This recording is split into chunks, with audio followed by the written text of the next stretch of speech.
Let me tell you about what happened 2 years ago when my life started falling apart. Back then, my daughter was just 3 years old.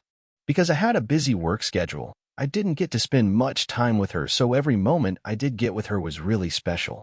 She was at that age when kids start saying meaningful words, and I treasured those moments. My wife was a stay-at-home mom, so she took care of most of the parenting responsibilities. Meanwhile, I was working 6 days a week because I had recently been promoted to a job that I wasn't fully qualified for, but paid well. On top of that, we were expecting another baby. Since my daughter started talking, it's been a lot of fun to be around her. She started speaking a bit later than other kids her age, but now she won't stop talking, and I absolutely love it. Hearing her talk reminded me why I worked so hard every day to provide for my family. One Sunday evening, I was doing my favorite thing of the week, hanging out with my daughter and watching a movie together, along with our 6-year-old pit bull. I really enjoy it when she comments on what she sees on TV. If there's a cat, she mentions my grandma's cat's name. If there's a dog, she shouts out the name of our pit bull. And when she sees someone who looks like me on the screen, she points and says, "Dada," which is her way of saying daddy. If she sees someone who resembles my brother, she says, "Uncool," meaning uncle, and so on. She keeps doing this until she gets tired or falls asleep. Nowadays, most PG-13 movies have some romantic scenes, and I don't watch R-rated movies with my 3-year-old. But it's hard to find a movie without romance these days. We were watching Wonder Woman 1984, which isn't really a romantic movie. It's family-friendly and something I can enjoy with my daughter, plus it has a female superhero as the main character, and I hope that empowers her as a woman and boosts her self-esteem as she grows up. Then came the part in the movie where Gal Gadot, the actress playing Wonder Woman, had a romantic scene with Chris Pine. That's when things got interesting. During that scene, my daughter said, "That's Mama and Udo." She called her mother Mama and me Dada, but who is this Udo? At first, I thought she must have misspoken. We have family members who visit often, but I've never heard her call anyone Udo before. I had no idea who Udo could be. I pondered her words for a few minutes, and then I decided to rewind the romantic scene to see if she would say Udo again, and sure enough, she said Udo once more.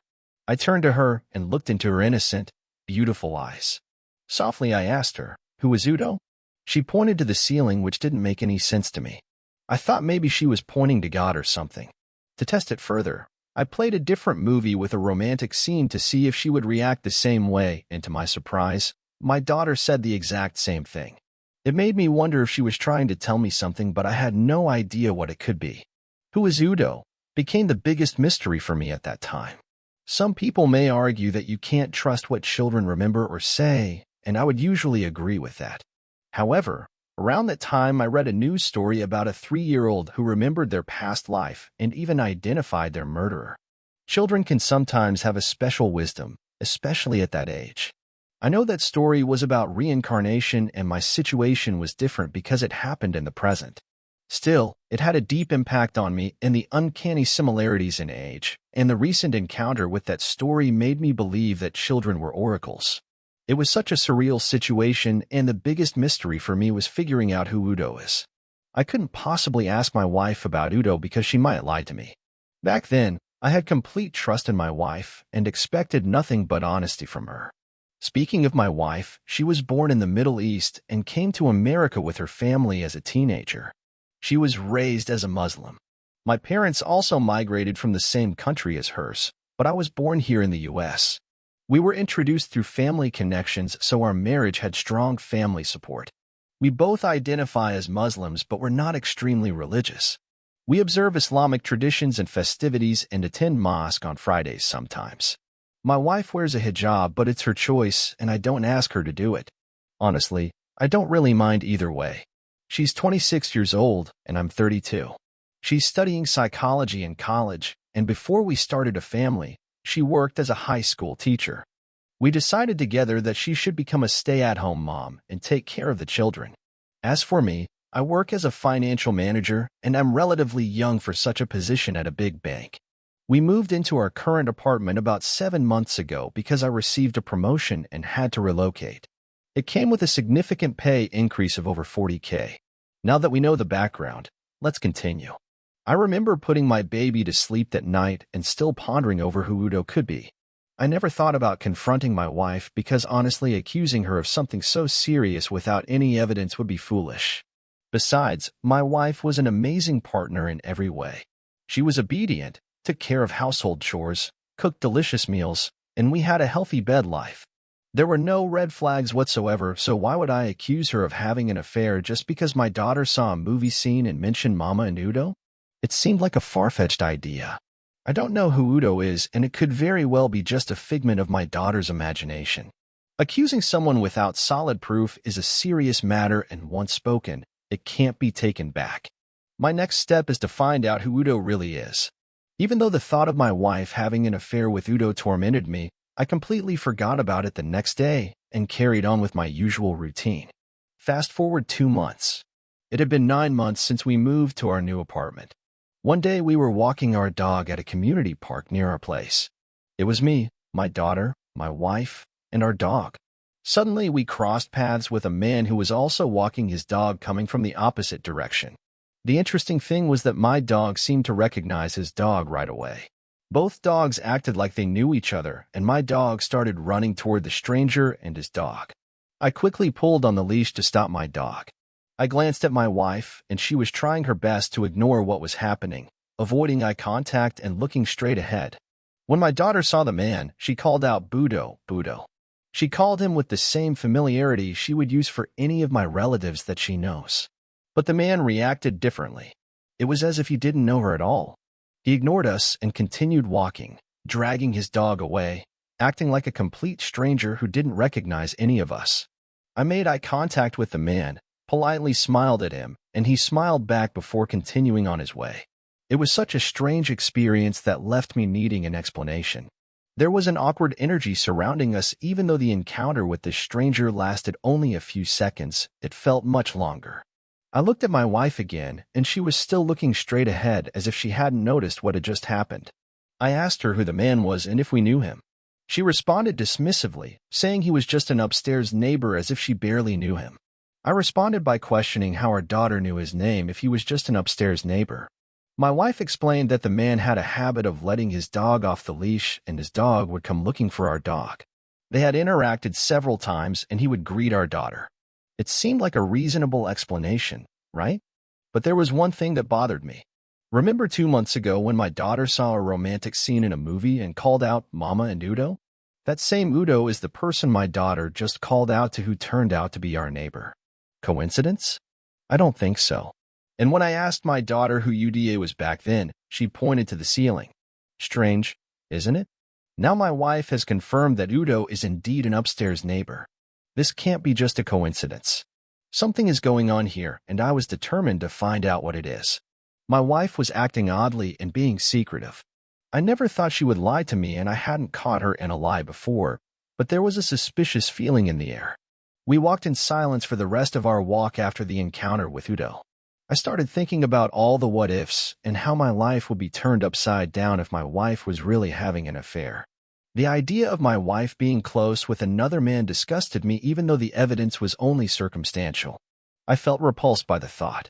Before we reached our apartment, my wife noticed my awkwardness and asked me what was going on. I simply replied with nothing and remained silent, lost in my thoughts. When we got home, I abruptly asked my wife the name of the man we encountered. She seemed upset and claimed she didn't know. The sudden question surprised her, and I could tell she sensed that I suspected something, but it wasn't the right time to confront her. I was determined to gather evidence. That's all I could think about the next day. Where there's smoke, there's fire, right? I went online in search of answers. I found forums where I could share my story and document it so I wouldn't keep it all bottled up inside. Plus, I hoped to find support and maybe someone who had gone through a similar situation and knew how to find out if my wife was having an affair with Udo. Perhaps someone would tell me I was just being paranoid and risking my marriage for no reason.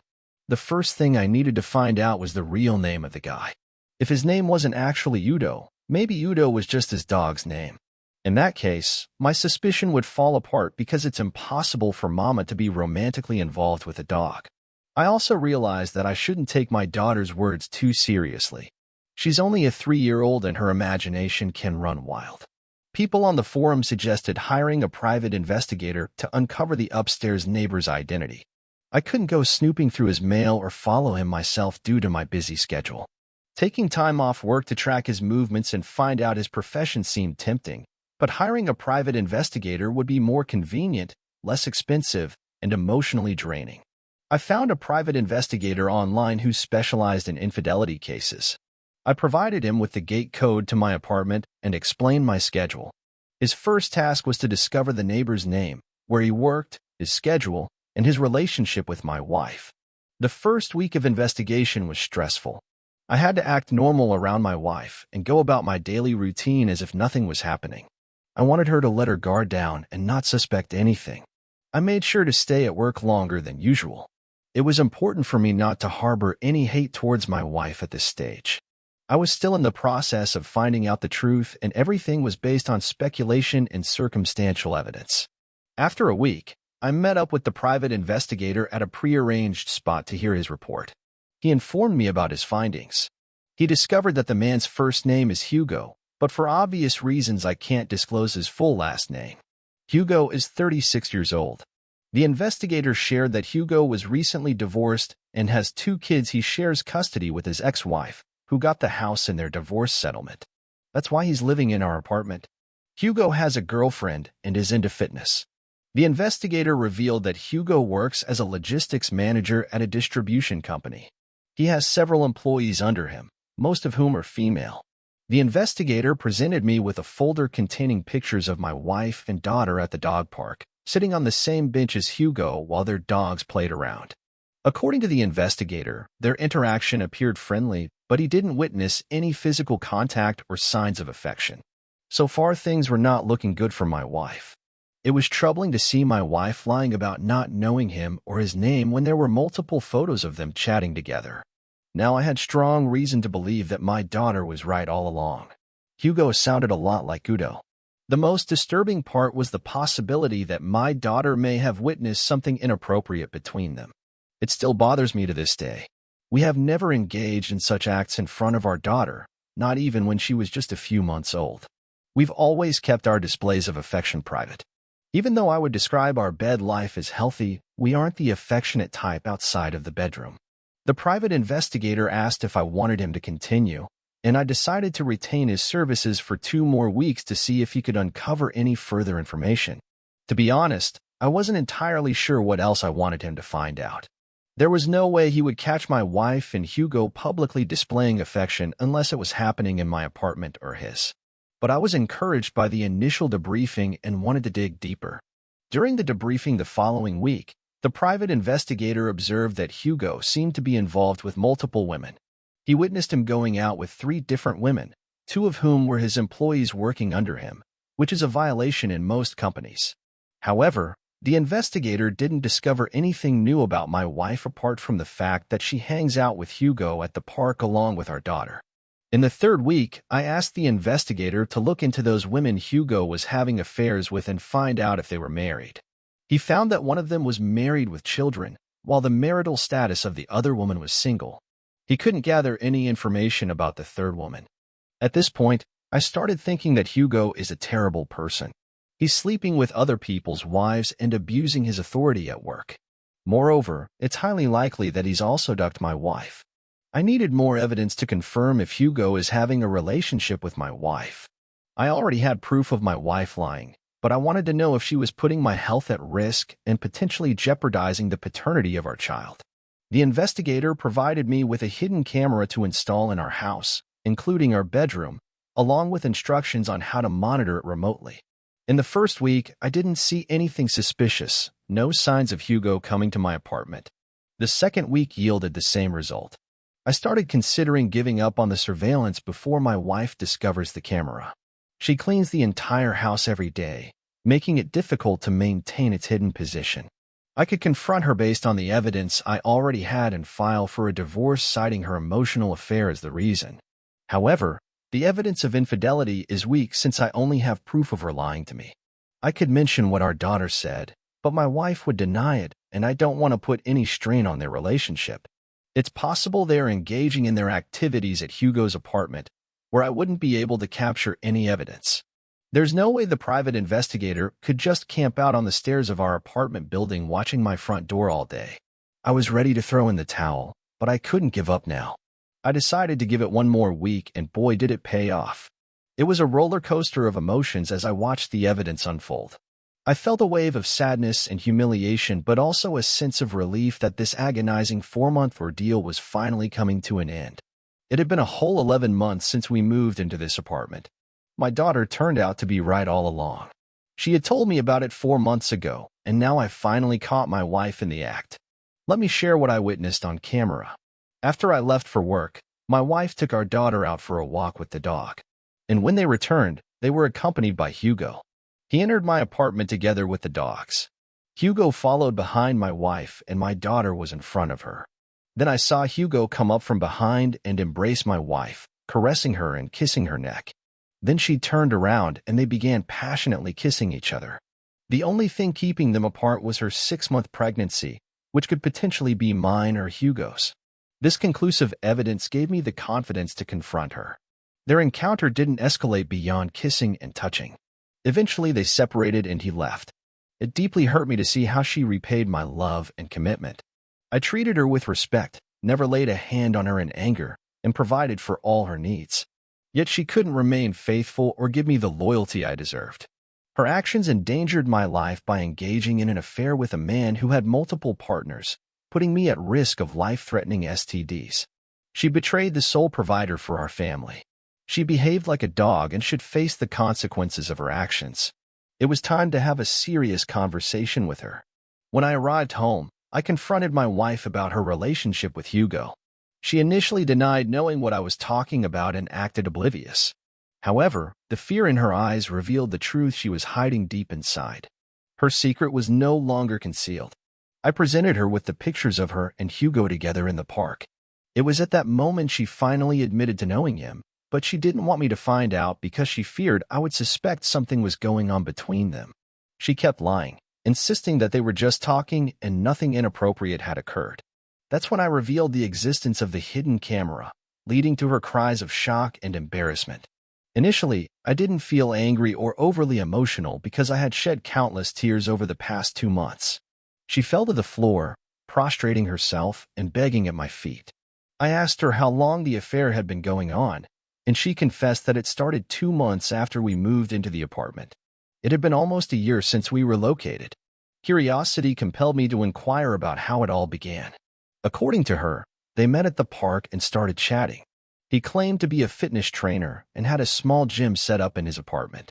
Since she was feeling bored at home, she went upstairs when he invited her, and that's how it all started. These are her words, not mine. It's been over a year since the confrontation, so I'm comparatively calmer now. However, the emotions are still raw, and I continue to feel the pain of my reputation being tarnished by this woman even to this day. It feels as though people are looking at me with disdain. There were tears from both of us, and she tried to beg me not to divorce her, saying it would bring disgrace to her and her family. In her presence, I called her parents and shared everything she had done. I was certain that her dad would deal with her before I did if he got hold of her because she had disrespected his family too. That's what I admire about the old school guys back home. I told my wife that she couldn't continue living with me in my apartment. I couldn't kick her out right away, especially since her name was on the lease. Plus she was pregnant, though the paternity of the baby was uncertain.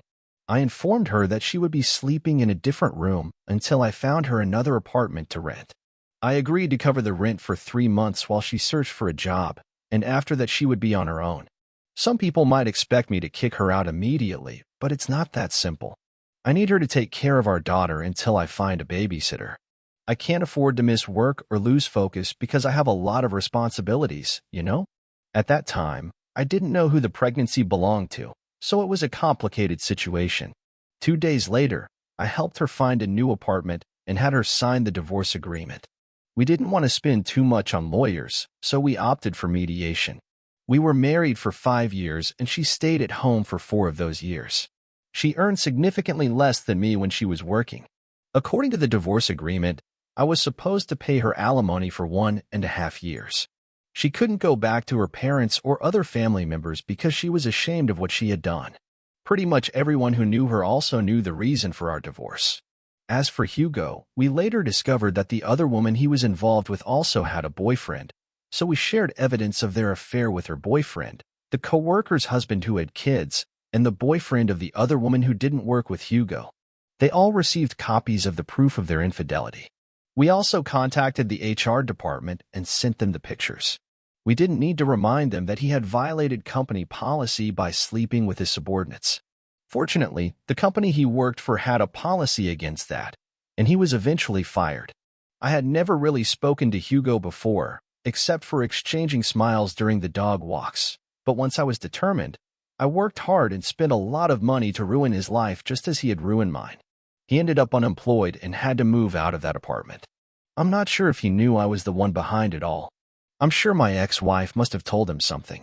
About 6 months after my daughter informed me about her mother and Hugo, my ex-wife gave birth. Even though we weren't living together, I went to the hospital to check if the baby was mine. Hugo is Hispanic and people from my country have a similar complexion, so the baby could easily pass as mine. We decided to do a paternity test, but the results wouldn't be available until the next day. No one was there for the delivery except me. It was different from when our daughter was born and the whole village was at the hospital. Everyone has pretty much turned their back on her. Her last months of pregnancy were filled with regret and despair. I was only there because there was a chance the baby could be mine. She pleaded for mercy and begged for forgiveness while on the delivery bed, right up until she went into labor.